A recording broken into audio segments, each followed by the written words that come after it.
Hi guys! Welcome sa kusina ni Juana. So ngayon ating gagawin is yung ating version ng salted egg pasta. So umpisa na natin yung pagluluto.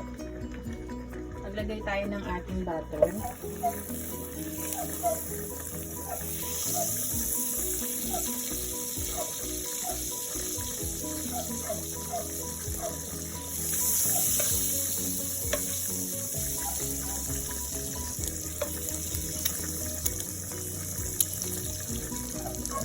So dito nagpakulo na tayo o nagpalambot na tayo ng ating 400 grams ng ating pasta noodles. Ayan, malapit na siyang maluto. Mga 1 minute na lang hangin natin. So guys, isunod na natin yung ating egg yolk. So egg yolk to ng ating maalat na itlog. So mga 4 na piraso.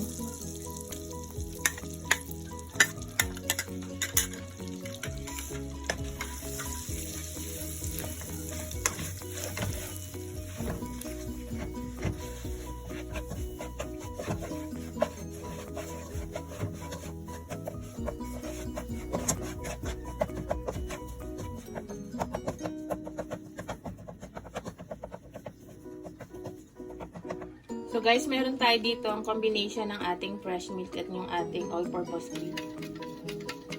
I-boost na rin natin dito sa egg yolk.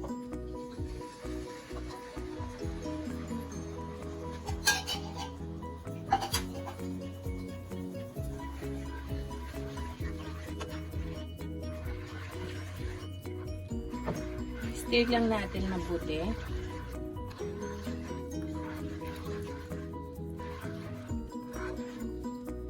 Pakulaan natin ng saglit na saglit, then isunod na natin yung ating noodles. Guys, maglalagay din tayo ng isang piraso ng ating chicken nor cubes. So yan.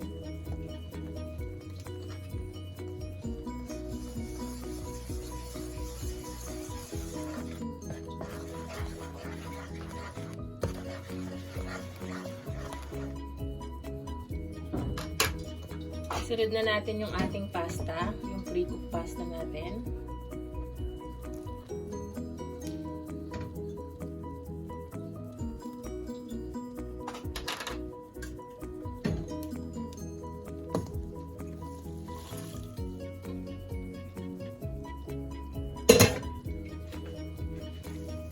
Then, i-mix lang natin.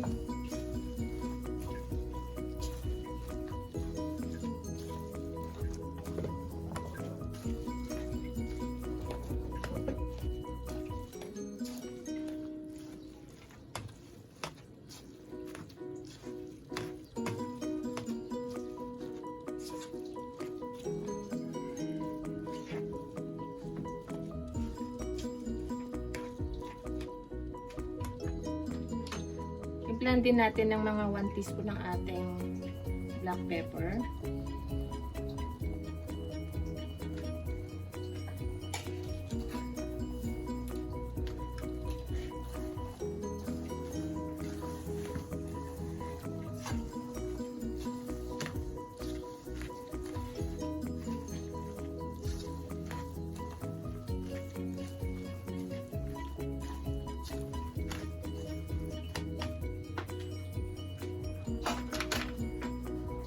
So guys, titikman nyo muna yung alat nung niluluto nyo. Pag medyo natatabangan kayo, dagdagan nyo ng konting asin.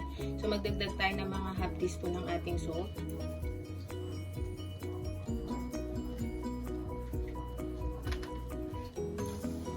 Then haluin lang natin.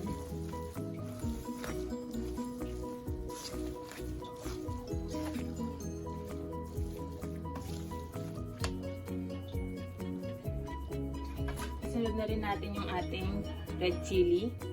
So ito naman pwedeng wala naman. So pag may mga bata, huwag nyo nang lagyan. So yan, ganyan lang naman kabilis yung pagluluto ng ating salted egg pasta.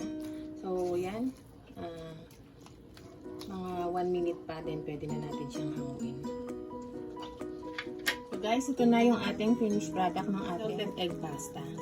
So yan, pwede na natin siyang iserve.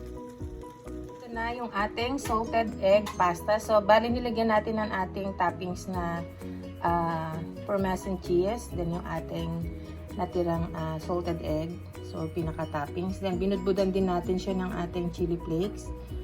So yan, yum yum yum. Till next video, bye!